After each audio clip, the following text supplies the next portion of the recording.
अस्सलाम वालेकुम वरहमतुल्लाह। Sindh public service commission जो सेकेंडरी स्कूल टीचर के टेस्ट कंडक्ट कर रही थी, तो ये 20 फरवरी 2024 का जो टेस्ट कैंसिल हुआ है, ये उसका इंग्लिश पेपर है जो आज हम सॉल्व करेंगे। 31 MCQ was meaning of idiom phrase to choose someone out. इसका मतलब होता है टू च्यूज समवन आउट का मतलब होता है कच्चा चबा जाना, या हम इसको अभी यहाँ पर ईडियम में इसके एग्जाम्पल ऐसे ले सकते हैं कि किसी को डांटना। तो option A was reprimand someone severely. Severely का मतलब बहुत ज़्यादा शिद्दत से, और रिप्रीमाइंड समवन मतलब किसी को ज़्यादा डांटना। टू डिस्करेज समवन, डिस्करेज करना किसी को, मतलब कोई वो काम करने जा रहा है और हम उसको डिस्करेज करें, उसका साथ ना दें और उसकी हिम्मत को कम करना। टू सेव समवन, किसी को बचाना। टू बोर समवन, किसी में किसी का इंटरेस्ट हमारे अंदर से या किसी भी चीज़ के अंदर से ख़त्म कर देना कि वो अनइंटरेस्टेड हो। तो the right answer was option A. The next MCQ was meaning of idiom Achilles heel. इसका मतलब होता है a secret weapon to be used as a last resort, the person who is blamed if anything goes wrong, a fatal weakness in spite of overall strength, a past deed which is trying to hide. Achilles heel का मतलब होता है कि किसी के अंदर एक इतनी स्ट्रॉन्ग ताकत होती है, कोई पर्सन के अंदर बहुत ज़्यादा स्ट्रेंथ होती है उसके अंदर, लेकिन कोई एक ऐसा वीक पॉइंट होता है जो उसको हर जगह पर फेस करना पड़ता है या वो उस वीक पॉइंट की वजह से हारता है। तो एक स्ट्रेंथ या एक स्ट्रॉन्ग पर्सन के अंदर जो एक स्ट्रेंथ होती है वो एक साइड हो जाती है, और जो वीकनेस होती है उसको फेस करना पड़ता है।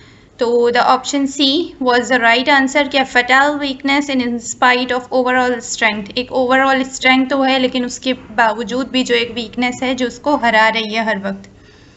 Option question 33 was let not his insulting words be minded, change the voice. पहले तो हमें ये चेक करना है कि ये एक्टिव वॉइस है या पैसिव वॉइस है, उसके बाद हम उसको चेंज करेंगे। तो यहाँ पर बी यूज़ हो रहा है क्वेश्चन में, let not his insulting words be minded. Be या बाय जब यूज़ होता है तो वो पैसिव सेंटेंस होता है। Option A was don't be insulted his words. Option B don't mind his insulting words. Option C don't insult him with his words. Option D do mind his insulting words. यहाँ पर देखेंगे कि पहले let not को छुपाकर या छोड़कर हमें चेंज करना है his insulting words be minded को। पैसिव में ये है, हमें इसको एक्टिव में चेंज करना है। तो क्या करते हैं, सब्जेक्ट को ऑब्जेक्ट बना देंगे और ऑब्जेक्ट को सब्जेक्ट बना देंगे। यहाँ पर बी एक्टिव में यूज़ नहीं होता, बी या बाय एक्टिव में यूज़ नहीं करते। तो हम यहाँ पर क्या करेंगे, ऑब्जेक्ट यहाँ पर क्या है, माइंडेड, तो ऑब्जेक्ट को हम बना देंगे subject. Mind his insulting words ऐसे हो जाएगा क्योंकि his insulting words is a subject और माइंडेड इज़ एन ऑब्जेक्ट। तो ऑब्जेक्ट को सब्जेक्ट बना देंगे, सब्जेक्ट को ऑब्जेक्ट बना देंगे, तो क्या बन जाएगा, माइंड हिज इंसल्टिंग वर्ड्स। अब आंसर्स में देखेंगे ऑप्शंस में कि माइंड हिज इंसल्टिंग वर्ड्स किस में आ रहा है। ऑप्शन ए में आ रहा है insulted his words. Option B में आ रहा है mind his insulting words. Option C में आ रहा है insult him with his words, और ऑप्शन डी में आ रहा है mind his insulting words. Option A और सी को हम छोड़ देंगे और ऑप्शन बी और डी में सेम चीज़ आ रही है, माइंड हिज इंसल्टिंग वर्ड्स। अब हमेशा लेट नॉट की जगह अगर लेट नॉट लिखा हुआ है तो क्वेश्चन में, तो यहाँ पर हमें डू नॉट में चेंज करना है। सब में ही do not do not do not लगा हुआ है, सिर्फ ऑप्शन डी में डू लगा हुआ है। अब जब क्वेश्चन में नॉट की बात हो रही है तो आंसर में नॉट क्यों नहीं यूज़ होगा। तो the right answer is option B. हमने पहले ही ऑप्शन बी और डी को अलग कर लिया था, अब सिर्फ नॉट का फर्क था, लेकिन क्वेश्चन के अंदर नॉट है तो आंसर के अंदर नॉट लाजमी आएगा। तो the right answer is don't mind his insulting words. The next MCQ is the shopkeeper lowered the prices, change the voice. ये वाला तो मैंने बहुत बार अपनी लास्ट वीडियोज़ में बताया हुआ है और बहुत डिटेल में समझाया हुआ था। यहाँ पर क्या यूज़ हो रहा है, द शॉपकीपर लोवर्ड, वर्ब की थर्ड फॉर्म यूज़ हो रही है लोवर्ड। वर्ब की सेकंड फॉर्म और थर्ड फॉर्म है lower, lowered, lowered. Second form यहाँ पर यूज़ हो रही है लोवर्ड और ये पास्ट का टेंस है।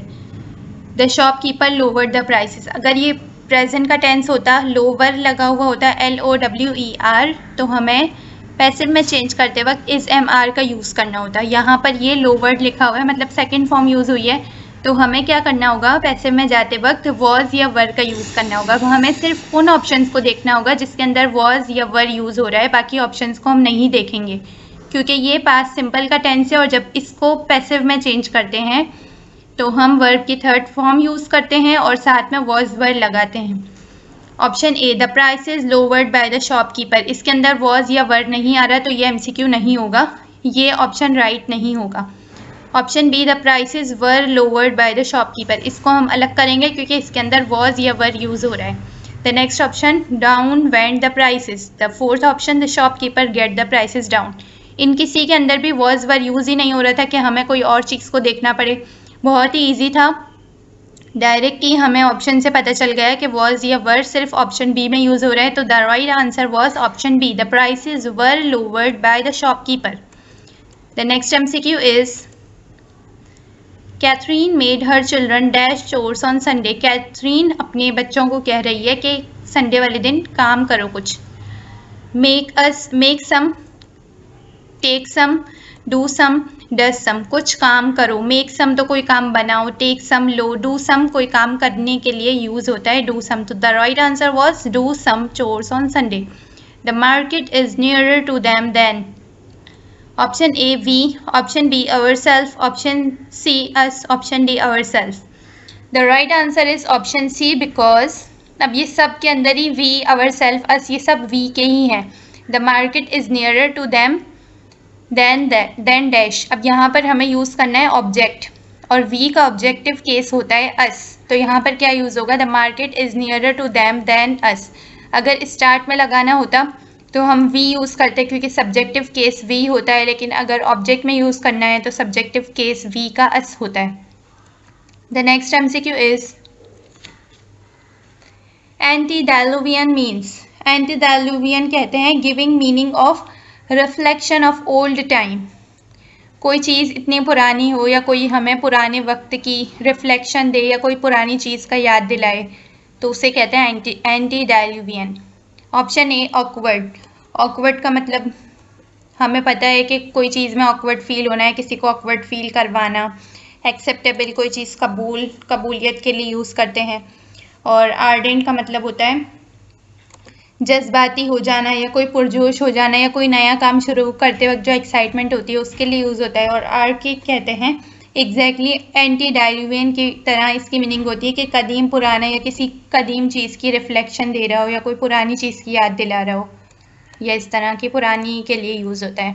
The next MCQ is apocryphal means, apocryphal use होता है डाउट के लिए, किसी चीज़ के ऊपर शक होना, तो हम उसके लिए क्या यूज़ करते हैं, डाउट या शक के लिए एपोक्राइफल यूज़ करते हैं। राइवेटिंग का मतलब होता है मोस्ट इंटरेस्टिंग, कोई इतनी ज़्यादा इंटरेस्टिंग चीज़ जिसको हम खुद से चाह रहे हैं कि हम वही चीज़ करें, उसके अंदर इतना ज़्यादा हम इंटरेस्ट फील कर रहे हैं। जैसे कोई चीज़ अगर हम सुन रहे हैं, हम इतने ज़्यादा इंटरेस्टिंग है उस चीज़ को सुनने में कि हम दूसरा कोई काम करना भी चाह रहे हैं जब भी नहीं कर रहे। कोई गेम्स हैं ऐसे जिसके अंदर हम बहुत ज़्यादा इंटरेस्टिंग, या किसी की कोई बात सुनना या किसी के कोई काम करने में इंटरेस्टिंग होना, तो उसके लिए राइवेटिंग यूज़ होता है कि मतलब ज़बरदस्ती नहीं करना, कोई भी काम बहुत ज़्यादा इंटरेस्ट के साथ करना उस चीज़ की वजह से कि उसमें खुद ही में इतना इंटरेस्ट है।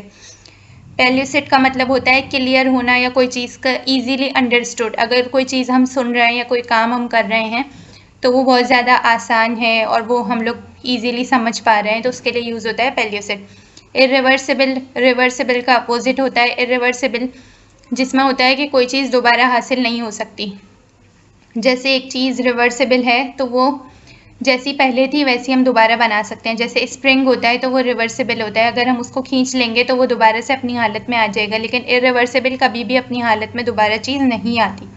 क्वेश्चनेबल मतलब कोई अगर क्वेश्चनेबल को एपोक्राइफल के साथ इसलिए यूज़ कर रहे हैं क्योंकि एपोक्राइफल डाउट या शक, तो जब भी कोई शक में चीज़ होती है तो वो हमेशा क्वेश्चनेबल होती है, मतलब उसके लिए बहुत सारे क्वेश्चंस माइंड में होते हैं, तो इसका सिनोनियम इसलिए एपोक्राइफल की मीन्स क्वेश्चनेबल निकलती है। The next MCQ is antonym of arboreal is tree living, option B earthly, option C aquatic, option D रफल।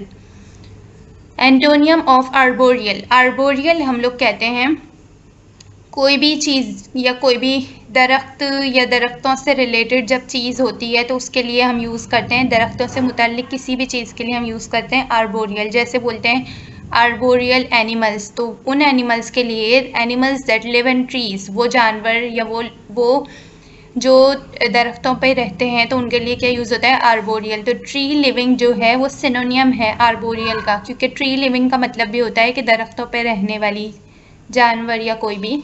और अर्थली का मतलब होता है ज़मीनी मखलूक, एक्वेटिक का मतलब होता है पानी वाली, और रफिल। अब यहाँ पे देखें लास्ट MCQs में, लास्ट जो इनके पेपर्स हुए हैं उसके अंदर रफिल समबडीज फीडर, ये MCQ ये आया हुआ था कि इसकी मीनिंग क्या है। ये ईडियम के अंदर रफिल वर्ड को यूज़ किया था। तो अगर आप सॉल्व करेंगे पेपर को इस तरह के, सिर्फ क्वेश्चन उसका आंसर और दूसरे MCQs को नहीं पढ़ेंगे उनकी मीनिंग्स को, तो आप इंग्लिश को तो सॉल्व नहीं कर सकते एटलीस्ट। तो जितने भी ऑप्शन हो उन सब की मीनिंग्स को देखा करें। कोई भी चैनल पे हर MCQ हर वर्ड की मीनिंग कोई भी नहीं बताता। So please like and subscribe this channel, and if you are finding value in today's content don't forget to give it a thumbs up. Ruffle को हम लोग लास्ट में पढ़ चुके हैं बहुत ज़्यादा डिटेल में कि रफिल का मतलब होता है to disturb someone, like ruffle somebody's feathers में हमने इसको बहुत ज़्यादा डिटेल में सॉल्व किया था। तो जिसने वो वीडियो देखी थी उसको अभी आज ये पता होगा कि रफिल तो इसका MCQ का आंसर हो नहीं सकता, क्योंकि रफिल का मतलब होता है टू डिस्टर्ब समवन। और बाकी 3 ऑप्शंस की मीनिंग्स हमें पहले से आती हैं। तो ट्रीज़ की हमेशा अपोजिट के लिए हम लोग अर्थली की टाइप में जाते हैं, टेरेस्ट्रियल में आ जाते हैं कि जो भी टेरेस्ट्रियल लिविंग होते हैं वो पानी और ज़मीनी में, लेकिन ज़्यादातर ट्री लिविंग के अपोजिट में हमेशा अर्थली यूज़ होता है।